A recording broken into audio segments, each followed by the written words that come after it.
இந்த குடும்பத்தில் அழுகை என்பது ஒரு சில மணி நேரம் அல்ல, கிட்டத்தட்ட 4 நாட்கள் அழுகை. ஆமே.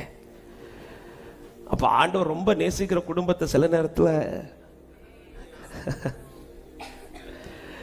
அவன் கண்ணீர் ஜாஸ்தியாகுதுன்னா புரிஞ்சுக்கோங்க, உங்களை ரொம்ப லவ் பண்றார். ஹலோ,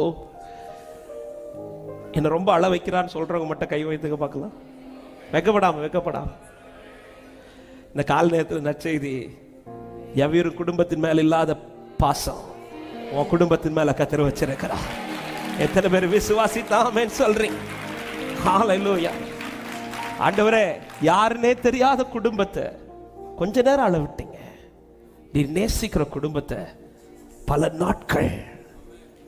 நாட்கள் இந்த அழுகையில ஏதாவது செய்வீங்கன்னு பார்த்தா எதுவுமே செய்யல, சைலண்டா இருக்கிறார். என்னை ரொம்ப ஆச்சரியப்படுத்தினது, 2 பேர் வந்து சொன்னாங்கல்ல, மார்த்தாள் மரியாள் அனுப்பி, அவங்க கிட்ட ஏதாவது சொல்லிவிட்டாரா? சொல்லிவிடல.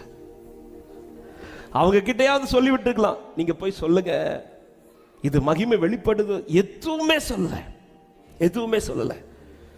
மார்த்தாளும் மரியாளும் ஒவ்வொரு நாளும் ஏங்கி அழுறாங்க. ஆமென். வைக்கப்பட்டு 4 நாட்கள், அதாவது நம்பிக்கை அற்று போகிற நிலைமை வரை அழுகிறார்கள். ஹல்லேலூயா. ஆண்டவர் வெயிட் பண்றார். ஏன் வெயிட் பண்றார்? இப்பொழுது வருகிறார் என்கிற செய்தி. ஏன் ஆண்டவர் வெயிட் பண்ணி வாரீங்க? மாத்தாலே, இது உனக்கு அடுத்த காரியம் கிடையாது, இது எனக்கு அடுத்த காரியம். என் தேவ ஜனமே, ஒரு காரியத்தை நன்றாய் புரிந்து கொள்ளுங்கள். நீங்கள் எதிர்பார்த்த காலம் தாண்டி கர்த்தர் உங்களை காத்திருக்க வைத்திருக்கிறார் என்றால், உங்களுக்கு நடக்க போறது உங்களுக்கு அடுத்த காரியம் கிடையாது, இது பரலோகத்துக்கு அடுத்த காரியம். விசுவாசிக்கிறவங்க மாத்திரம் நல்ல கைகளை தட்டி ஆமென் என்று சொல்லி